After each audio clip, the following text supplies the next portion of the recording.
ఇవాళ దేశవ్యాప్తంగా ఉన్నటువంటి దాంట్లో పర్టికులర్గా హిందువులలో ఎవరైతే ఇప్పుడు మీరు అన్నట్టే ఆలయ భూములు అది రాజకీయ ప్రేరేపితం కావచ్చు, లేదంటే కనుక ఈ వేలాల కార్యక్రమంలో కావచ్చు, ఈ భూములన్నీ సదరు వ్యక్తుల చేతిలోనే, అది కూడా హిందువులే నిర్వహిస్తున్నారు.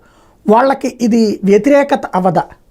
దాన్ని ఎలాగ వాళ్ళని కూడా మీరు ఏమైనా కలిసి, అయ్యా మీరు ఆలయపు భూమిలో బతుకుతున్నారు కాబట్టి మీరు మంచిగా ఉండండి అని చెప్తారా, లేకపోతే ఆ భూములు వెనక్కి ఇచ్చేయండి అని చెప్తారా? వాళ్ళని కన్విన్స్ చేయగలుగుతారా? ఇక్కడ రెండు అంశాలు జీ. అపోహలు అనేది ప్రారంభంలో చాలా ఎక్కువగా వస్తాయి. కాబట్టి మనం రాజ్యాంగ విరుద్ధంగా అయోధ్యోద్యమం చేస్తున్నామనే అపోహ రోజున ఎలా వచ్చిందో ఆ విధంగా ఈవేళ కూడా అర్చకులను భయపెడతారు.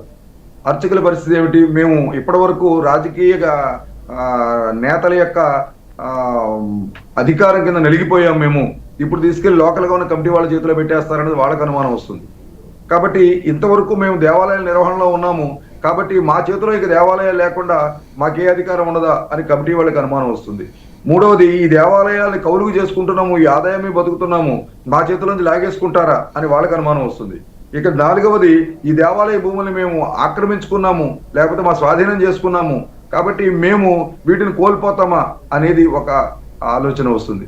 కాబట్టి దీనికి హిందుత్వం పట్ల జాగరణ కలిగించిన రోజుని, అవును కదా ఈ దేవాలయ భూమి ఇట్లా నేను చేస్తే ఎట్లాగా, కాబట్టి కనీసం దీనికి మార్కెట్ రేటు ప్రకారం మనం ఈ విధంగా ఏమైనా ఇవ్వలేకపోయాం, మనం ఉచితంగా దీన్ని స్వాధీనం చేసుకున్నాము, ఇది తప్పు అనే పరివర్తన వాళ్ళలో.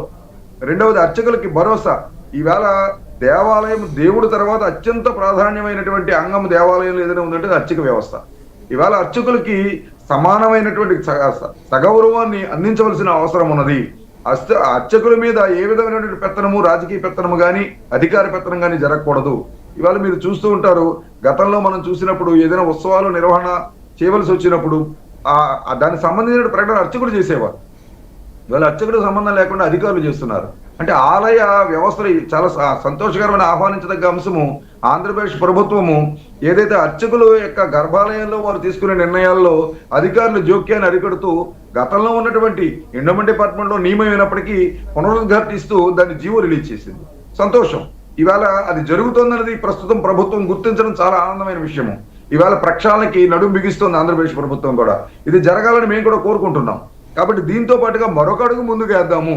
కాబట్టి ఈ హిందూ సమాజాన్ని రక్షించుకోవడంలో భాగం ఇది. రాజకీయాలకు అతీతంగా ఆలోచిద్దాము. కాబట్టి రాజకీయంగా అతీతంగా ఆలోచించినప్పుడు మాత్రమే ఇవాళ కొన్ని దేశంలో సవరణ కావాల్సిన అంశాలు ఉన్నాయి. ఇవాళ కామన్ సివిల్ కోడ్ కానీ, 370 ఆర్టికల్ కానీ, ఇవాళ హిందూ దేవాలయాల యొక్క స్వయం ప్రతిపత్తి కానీ, ఇవి చాలా ప్రధానమైన అంశాలు. ఇక్కడ హిందువులు బలహీనపడినప్పుడు, హిందువులు కనుక ఇక్కడ శక్తిని కోల్పోయినప్పుడు భారతదేశం సంక్షేమంగా ఉండదు.